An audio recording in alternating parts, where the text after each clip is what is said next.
Hello, you are listening to the Natural Healing Show for UK Health Radio. I'm your host, Catherine Carrigan, medical intuitive healer and Amazon #1 best-selling author. You can find out more about me and my work at catherinecarrigan.com and unlimitedenergynow.com. While you're there, definitely sign up for my newsletter so you can learn even more about how you can heal yourself naturally. Now, our guest today is Colm Holland. Colm Holland is the author of The Secret of The Alchemist, and he's also an alchemy practitioner.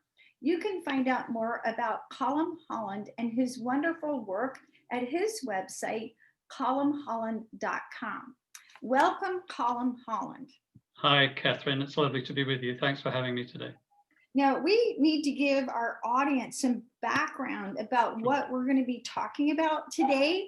Yep. So I'd like to start by just asking you, so our audience can sort of follow along with us, what life-changing event happened to you 30 years ago? Oh, that's a great question. I've had several life-changing events, but this was the most significant one. 30 years ago, my work meant that I was a publisher for HarperCollins Publishers, one of the largest publishers in the world.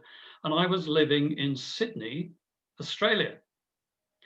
And at that time, I was offered by one of the groups in our publishing house the opportunity to publish a book, which some of your readers may have since heard of, called The Alchemist, by a guy called Paulo Coelho. In fact, I've got a copy of it here just so everybody can see. So I published that book in Australia.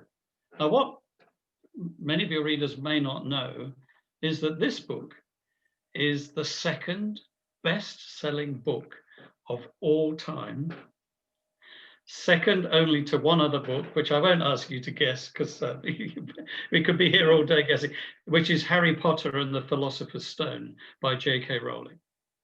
What's interesting is that The Alchemist by Paulo Coelho and J.K. Rowling's book are both about alchemy. Interesting. Okay, we'll come back to that in a moment. So the scene is set. I'm the publisher in Australia in 1993, but what changed my life was not just publishing the book and it becoming a bestseller. I mean, that was pretty amazing in itself. But I was the first person to actually believe that it would be one of the world's greatest selling books. And because of that, Paulo, the author, found out that I believed that, and as a result, the publishing company really gave it a massive boost, and the rest is history. It's been translated into 70 different languages. It's for a while, Paulo Coelho held the Guinness Book of Records for the book translated into the most languages of a living author. The only other books that are sort of up there above that are books like the Bible and the Quran. So that gives you a good idea of what a success it was. Paulo Coelho came to Sydney soon after we published the book, and he took me out for a meal and said, Colm, I just want to thank you for believing in my book and for being one of the first people to say, to state that this was going to be a best-selling book. And at that point, it had maybe sold 1 million copies, but even then, that was quite a success. And he said, so I've asked God and the universe what I should give you to thank you for this amazing thing that you did for me.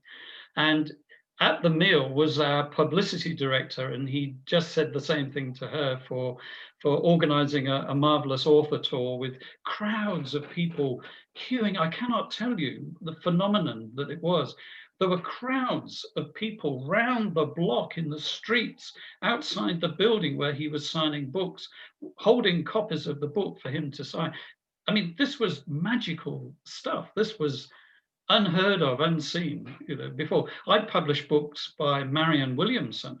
I'd published books by Dr. Wayne Dyer. So, I wasn't, unused to famous authors, but this went through the roof. This was out there in stellar, in the stars stuff. And at the meal, he'd just given her a diamond ring to thank her for the work that she'd done. So then he looks at me and says, Colm, I'd like to give you something. And I've asked God and the universe what to give you. And I was thinking, oh, maybe a gold Rolex. So that's pretty shallow, isn't it? But we'll come back to the gold Rolex in a moment. It was a significant image in my mind, which we'll talk about in a moment. But he said, what the God and the universe told me to do was to spend a day of my time asking the universe and working with the universe on your behalf, so that whatever you want will come to pass.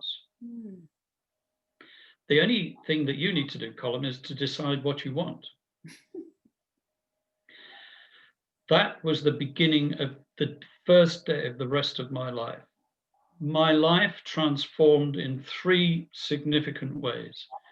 I began to believe intuitively, without any effort, that I could achieve anything I wanted. I began to believe that I could make a difference in the world, that I could heal, that I could perform miracles, that I could actually make magic happen in my life and in the world around me. And third of all, I believed that I could connect with the universe and begin to become an alchemist in my own right. We'll talk about what an alchemist is.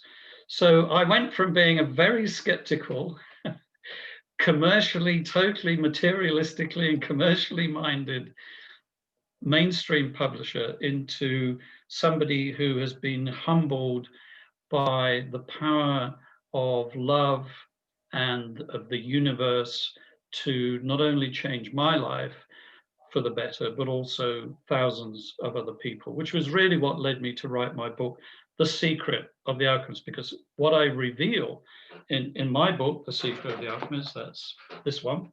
You can see the cover image behind me. What I reveal in there that actually, not only has Paulo Coelho's book been a mega million bestseller, but it has actually transformed people's lives quite magically. And many people have said to me, what is it? What is it in that book that makes such a difference, so that millions of people read it and go, wow, that's one of the best books I've ever read in my entire life. And you need to know that The Alchemist is not a self-help book. For those of you who have not read it, it's a fable. It's just a short story. It's not even 200 pages long. And it's actually a very short fable about a boy who wants to go and discover his real treasure. So that is The Alchemist, and that was the most transformative point in my life. Now, Colm Holland, author of The Secret of the Alchemist, why is your book called The Secret of the Alchemist? So when things began to happen to me after I met Paulo Coelho, I decided that there must be a secret inside the story of The Alchemist, which is, just very briefly, everyone, there's a shepherd boy who lives in Spain who has a dream one night that somewhere buried near the pyramids, where he'd never been before, is this special treasure that belongs just to him, that will make him one of the wealthiest men alive. And he sells his sheep, gets on a boat, goes to North Africa, and it's the story of his trials and tribulations, failures and successes, and eventually he reaches the pyramids and he discovers the treasure, which I won't do a spoiler.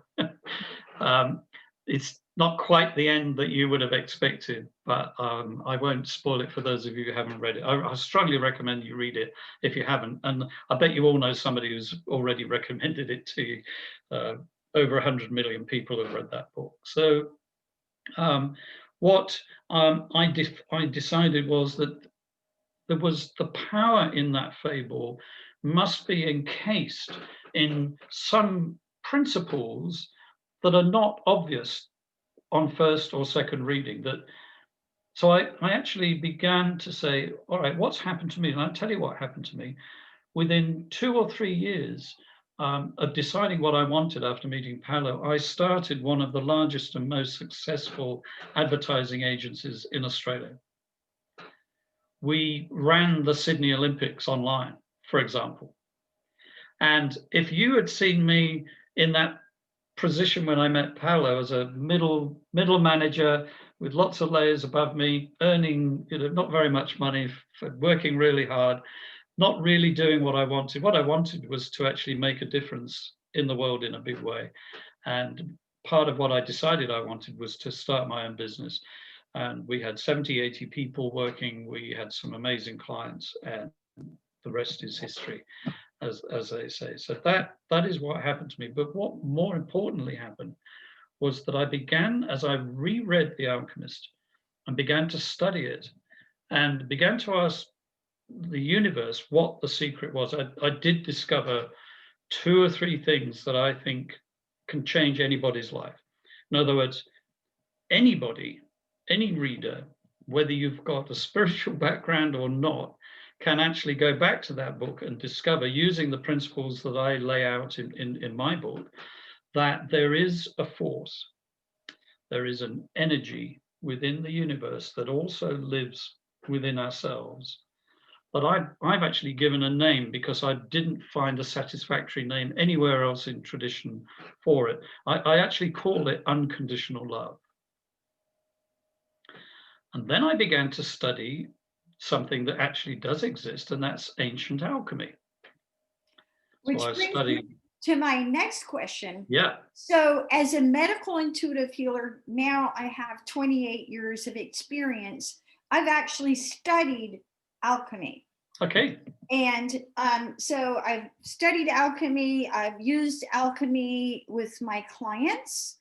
And I'd like to ask you what your definition of alchemy is. And then I'd like to share with our audience, what from my studies and practice and using alchemy with my clients, what I have found alchemy to be. So, Colm Holland, from your perspective, what is alchemy? So alchemy is a form of ancient wisdom. At rock bottom, that is basically what it is. It's not a religion. It's not a faith. It's not even a philosophy.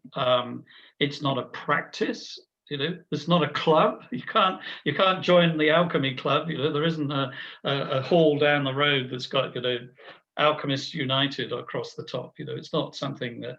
So it essentially is an ancient wisdom that we believe began based on all the research and the writings and the books that have been passed down through the millennia. Early Egyptian mythology.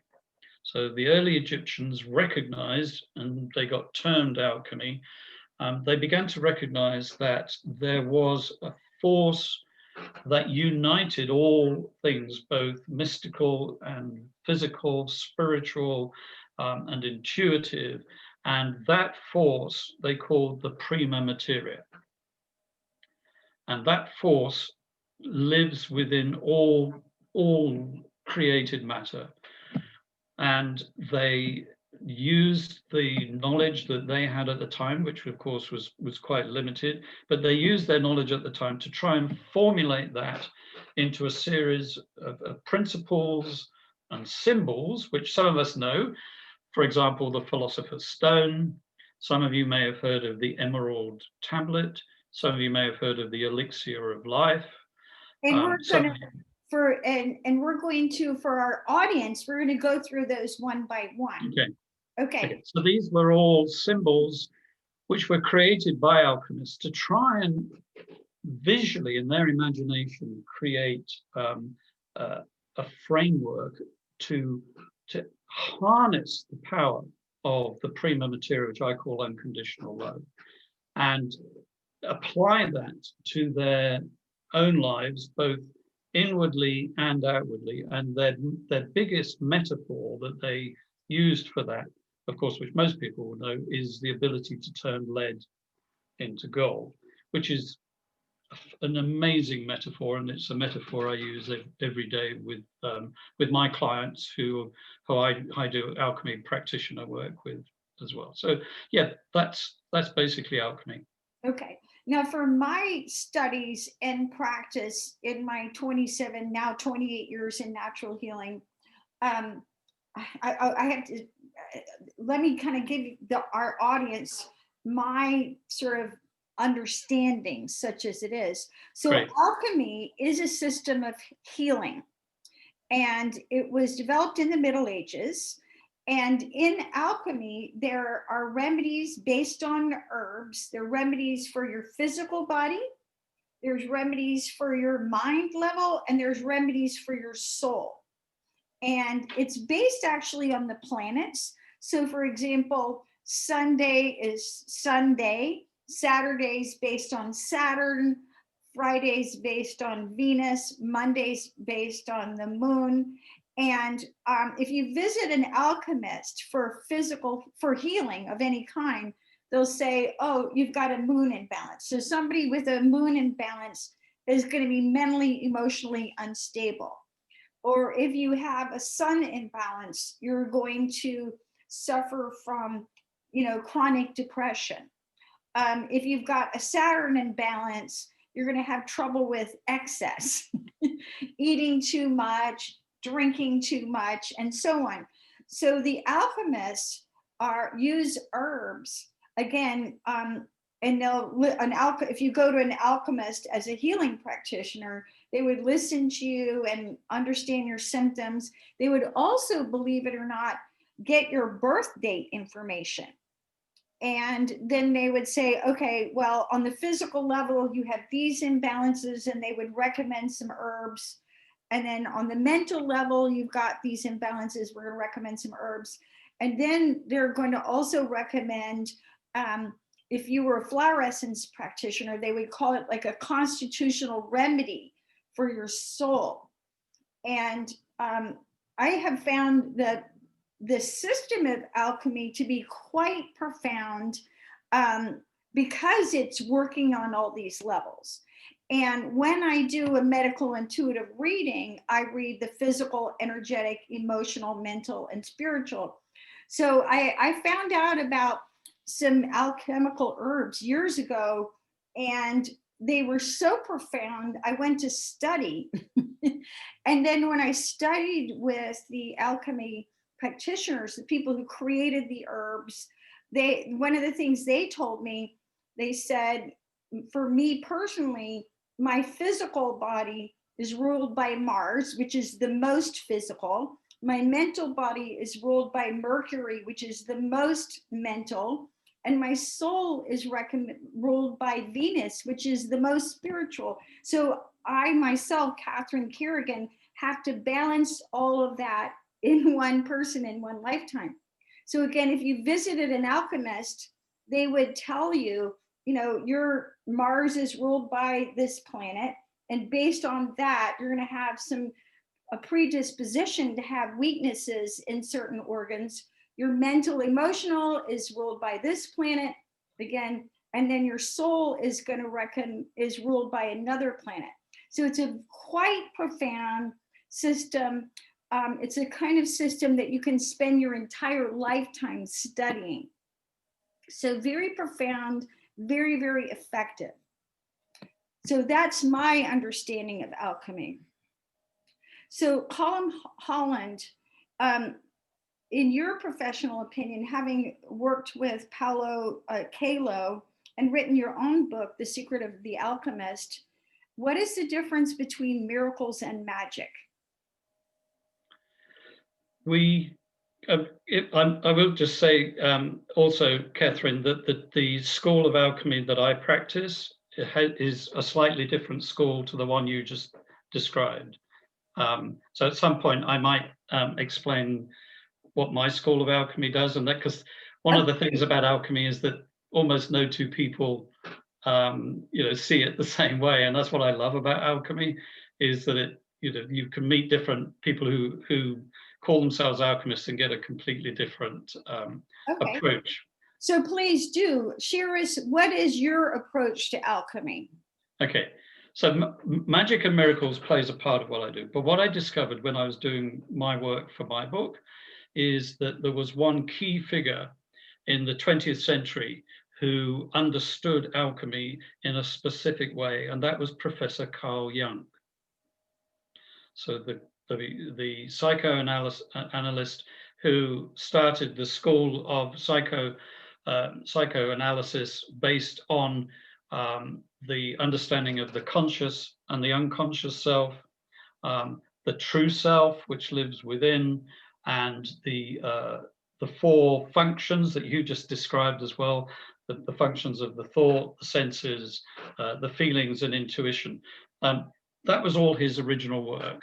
And there's a great book by him called Memories, Dreams, and Reflections, if anybody wants to read what he believed about that. So this became a whole school of psychiatry in the early part of the 20th century. What I did discover is that for the last 30 years of his life, he studied alchemy. Mm. And what he discovered was that his process of psychoanalysis mirrored almost word for word and principle by principle the ancient psychic principles that the alchemists had in practice. So Jung believed that just as alchemists believe, that all things are transforming. Nothing stands still. Everything is transforming, and the role of the alchemist is to find that power that can enhance that transformative process. The alchemists called it transmutation. So the example of lead transmuting from that into gold. In psychoanalysis, of course, it's transformation. In the case of Jung, the goal of transformation was a process that he called individuation, where we become empowered in a way that we're no longer dependent on any other external or other sources of influence in our life. We're free and empowered within ourselves, not only to control our own lives and put ourselves right in the steering wheel. So rather than emotions controlling us, situations controlling us, feelings controlling us, thoughts controlling us. The whole point of Carl Jung's psychoanalysis said that we can balance all of those things so we remain firmly in control. When we remain in control, he believed and I believe that you can actually perform miracles, that you can actually create magic. And the reason I believe that is not just by studying Carl Jung, but also in the original book, The Alchemist by Paulo Coelho. At the end of the book, one of the exciting things that you'll read in the story is that the young boy reaches that point of becoming an alchemist, and he performs this incredible miracle. I realized that that wasn't just a metaphor in a story, that actually every one of us can have that power to transform for health, for wellness, for well-being ourselves, but also the world around us. And that is probably, as you've discovered, Catherine, from your work as an alchemist, that is probably one of the most powerful things that we can ever see happen in our lives. And that's why I get so excited about alchemy. That's why I get so excited about the book, The Alchemist. And so my school of alchemy very much focuses, in fact, I'm doing a doctorate at a university in the UK at the moment in Jungian studies, because they read my book and invited me to join the course, because Carl Jung very much used the alchemy principles in his scientific and highly respected school of psychoanalysis. So that's my take. I don't use herbs like you. I'm not. And now I know that you do that. I can send when I come across people who I think need that, especially for physical health, because I don't normally deal with physical health. I'm mostly focused on psychic health and well-being, but the two go hand in hand, of course. So that's great. And I don't pretend to be an alchemist, but as a medical intuitive healer with now 27, 28 years of experience, when I'm working with clients and I identify certain imbalances I'll do a medical intuitive reading and then make specific recommendations. And as I mentioned, I find that the alchemical remedies they're just transformative. Yeah. They're like magic and miracles. Yes. Yeah. Yes. Yes. Absolutely. I can remember having a client. What really got my attention was I had a client with hepatitis, which is severe inflammation of the liver. And it was one bottle of an alchemical remedy that just completely healed the situation.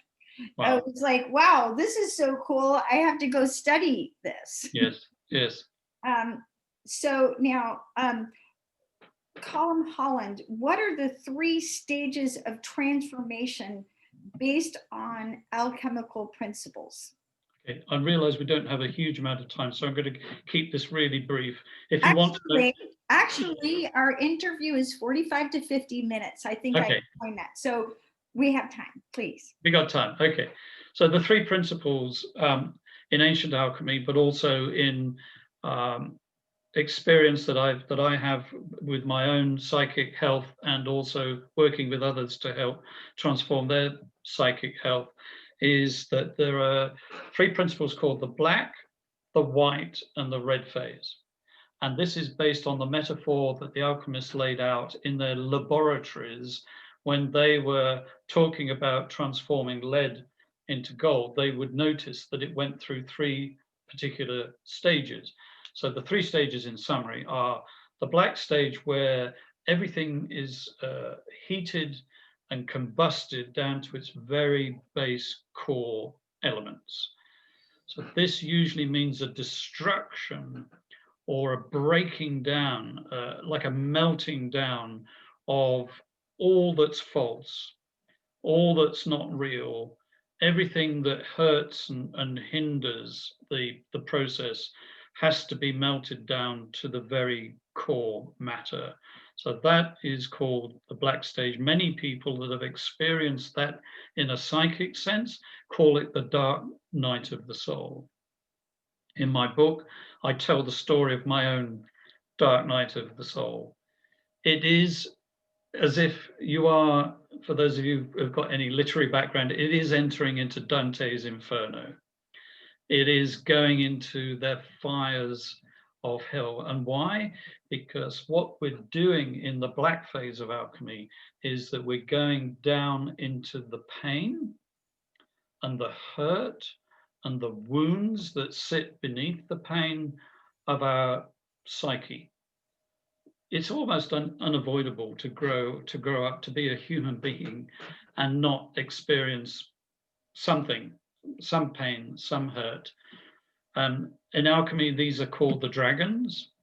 And what I say in my book is that if we don't visit the dragons, if we don't face them, we don't face the fears, we don't face the pain or the woundedness, then they have this really nasty habit of invading our adult life, usually at the most inconvenient moments. So when somebody bursts uncontrollably for no apparent reason, bursts into a rage or becomes violent for no apparent reason, that's a classic example of an undealt with unconscious wound or pain, that where anger is the symptom. And it can be just as vivid when somebody freezes because of fear, or becomes extremely timid and just finds it impossible to take a risk or to step out of their comfort zone. All of those things that most of us feel are obstacles, psychic obstacles, that hold us back emotionally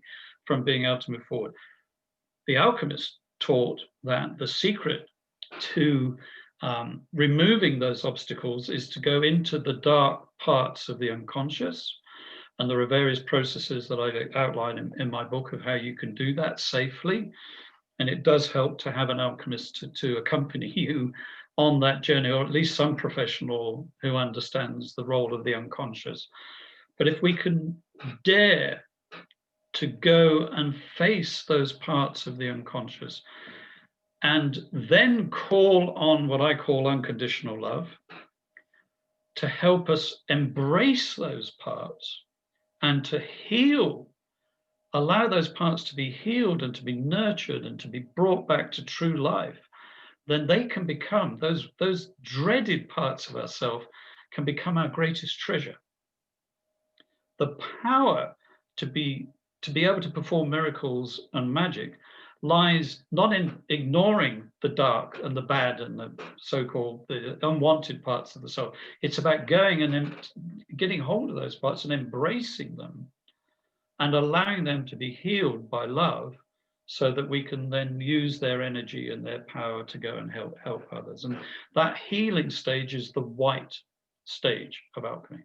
So having confronted those parts, we can then heal them in the white stage. So what happens in the white stage, and there's a whole section in the original fable, the book, where the boy goes into this metaphorical crystal shop, where the shop window is full of crystal glasses, the sort that cost a ton of money because they've been beautifully engraved. And one of the components of glass crystal is lead. That's why they create prisms so beautifully when you hold them in sunlight, but they've got to be clean. And so Santiago, the boy, goes into the shop and offers to start cleaning the glasses for the merchant. And that is the symbol of the purification, the cleaning, the healing, if you like, of those wounded parts of our psyche. We're not going to try and get rid of them, but we're going to allow them to be healed, and we're going to allow them to have a voice, and we're going to allow them to propel us forward. So that's the white phase. And then we move into the last phase, which is the red phase, and that is the phase of action. In other words, we've faced those parts, we've healed those parts. Now we need to allow those parts to propel us out into the world, into the universe, to perform the magic. And there is a rite of passage, which people should know about, which lives between the white phase and the red phase. And it's called by various alchemists, what I call it as well, and in the book by Paulo Coelho, it's called the Great Test.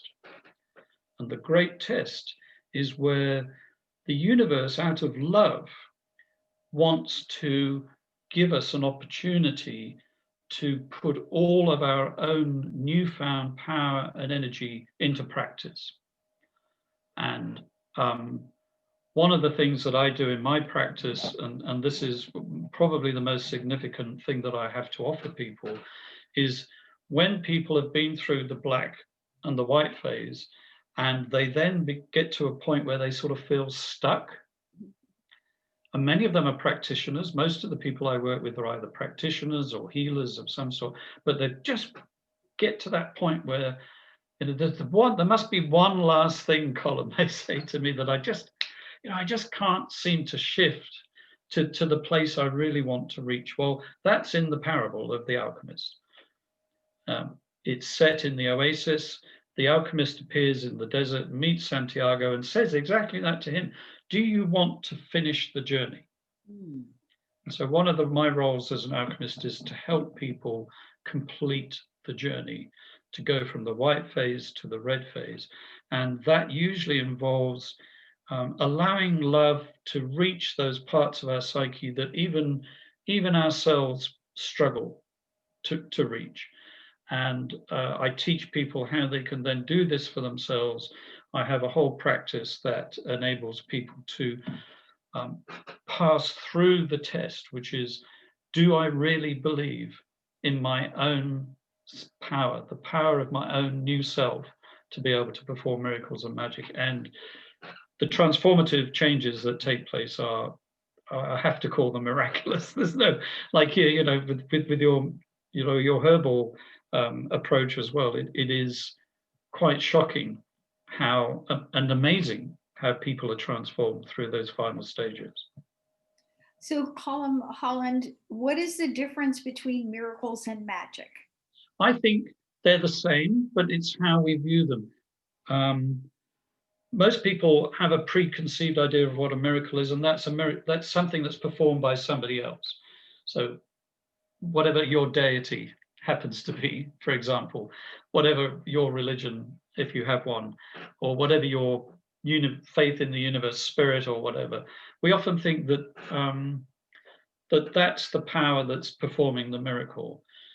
What I discovered is that you and I can be that force that performs the miracle. And sometimes magic is an easier way to explain that, but they're interchangeable, I guess, both magic and miracles. But the key point is that what we discover is that power that we thought is the thing that we need out there to perform a miracle actually lives in here. It lives within our own soul, and that we are connected to the soul of the world, and that the unconditional love that we long for actually already resides within, and we can tap into that unconditional love. And love, in my experience, particularly unconditional love, is unconquerable. Nothing in the end can stand in the way of love, and it will move mountains. And you've only got to look at various archetypal characters in history, like Jesus, for example, just picking one. He was an archetype of that inner power that can be that is within each of us, that we can perform miracles.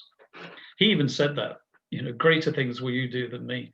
And so many characters, many historic and fictional characters down through history have portrayed that.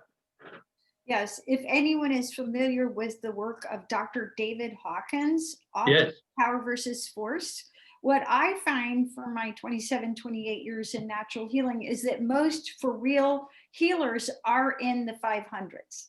So most people who are actually healers, they've done the inner work by resolving their own conflicts, like you talked about, by facing their own dragons, so that they live and work at the level of consciousness of at least 500, which is love, and 540 is unconditional love.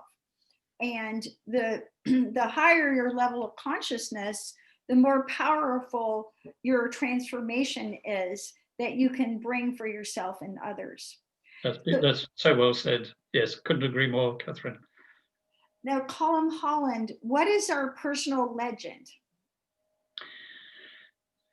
This is probably the question that people that have read The Alchemist will ask. Throughout the fable, what is referred to is that we all can discover this thing called our personal destiny or our personal legend. To kind of answer that question, we have to think about something called fate. I always say that fate's really easy to understand retrospectively. In other words, you can look back on your life and say, oh, that was fate, or that was fate. Or that was... One of the things you can't do with fate is predict the future. And one of the key principles in the story of The Alchemist is that there is the world's greatest lie. And according to Paulo Coelho, and I agree with him, the world's greatest lie is that you are not in control of your own life. That we're puppets, that something can be anything you want. You can invent any control that you wish. But that lie that says that, oh, you're not really, if I make this decision or that decision, I'm not really freely making that decision. Something's going to lead me this way or something's going to lead me that way. Well, the reality is that you can be in control of your own life. You can be the master of your destiny. And if you don't feel that's the case, then that means that there is some transformation that needs to take place. Because if we're driven by our emotions, uncontrollable emotions, or we feel that there's some strings being pulled by some ancestral or some other societal power, peer group power or whatever, and we just can't resist them, then that is not true empowerment. And the goal of alchemy is to bring us to true empowerment, where we have the ultimate say and control in our lives. And when we do that, that's when miracles can happen. So discovering your personal legend, for those of you who are students of Paulo Coelho and have read his books will know, is the ability to make and control the choices of your life, so that you follow a path that is unique to yours. So as somebody once said, if you enter the wood and you find you're following somebody else's path, you better turn around quick and come out, because the path has got, is going to be yours. So we each have a unique path in life, but the goal, the end of that path, is that we enter into our own true empowerment, which is our own treasure. And in my experience, as you said, Catherine, the only route or route to that treasure is through personal transformation. That's how we get there. I love that explanation. And, from my perspective as a medical intuitive healer, one of the things that I'm looking at is, do you have a healthy relationship with your true self? Yeah. And many of us have, we've allowed our ego to, manifest in different sub-personalities. Carolyn Weiss talked about archetypes. So are you living from your victim? Are you living from your saboteur? And there's this whole list of ways that we can show up other than our true self. So those are ways, when you're not living and working and being from your true self, then you're going to be off the path. The other thing I find frequently in my work as a medical intuitive healer is that many of us are literally living other people's pictures. So for example, I was working with a client yesterday and I said, and she asked me, well, how can I find my own inner vision? And I said, well, one way you want to start is by asking yourself, what did my mother think the picture of my life should look like? What did my father think my picture of my life should look like? So many of us are simply following the prescription that other people have given us. You're supposed to get married and get a job and have kids, or, have this kind of life. And it's not necessarily wrong, but it may not be your picture. So, sometimes we have to start by asking, where did these other visions, where did these other prescriptions, paths, pictures come from? And then, we go through, okay, that my mother told me I had to be this way. My father told me I had to be that way. My culture told me I had to be this other way. Mm-hmm. And by sort of sorting out the messages you received, it's like, this came from that person, that came from that person. And when I was talking to my client yesterday, I said, just like you could walk through your living room and go, well, my grandmother gave me this vase. And I inherited this branding iron, from my great grandfather. And, we can identify where we got these messages about how we're supposed to be, what our lives are supposed to look like, and go, wait a minute. I got this bench for my grandmom or my father or my mother, and it's pretty nice, but it's not how I want things to be. Sure. Totally agree. So, Colm Holland, as we've discussed, alchemy is a fascinating system of healing with many different ways of interpreting it. There are some important texts in alchemy, including the Emerald Tablet and the Philosopher's Stone. What exactly is the Emerald Tablet? Yes. It's meant, well, in terms of symbolism, it encapsulates the core philosophy of alchemy. And I can recite you the first couple of lines, which I recommend in my blog, colmholland.com/blog. I did 40 days of alchemy meditations on the symbols of alchemy when lockdown first came in 2019, so almost a year ago. I decided I had some time on my hands, because I couldn't go anywhere. So I wrote this, and the Emerald Tablet is one of them. And it sits at the very base of what we believe as alchemists. And it goes like this: it is true and without any doubt that which is below is like that which is above, and that which is above is like that which is below, to do the miracles of the one true thing. And the one true thing is the ability of unconditional love to perform miracles. And it's that understanding that we can, in our own consciousness, when we enter our unconscious, we are connecting with the soul of the world. I can shift things just with the own power of my consciousness. When I'm willing to let that unify with my unconscious, because the connection with the soul of the world and with the power of unconditional love lies within our unconscious self. And people are just missing out massively, in my opinion, when you don't connect with the unconscious self. So Colm Holland, alchemy practitioner and author of The Secret of the Alchemist, any final thoughts for our audience?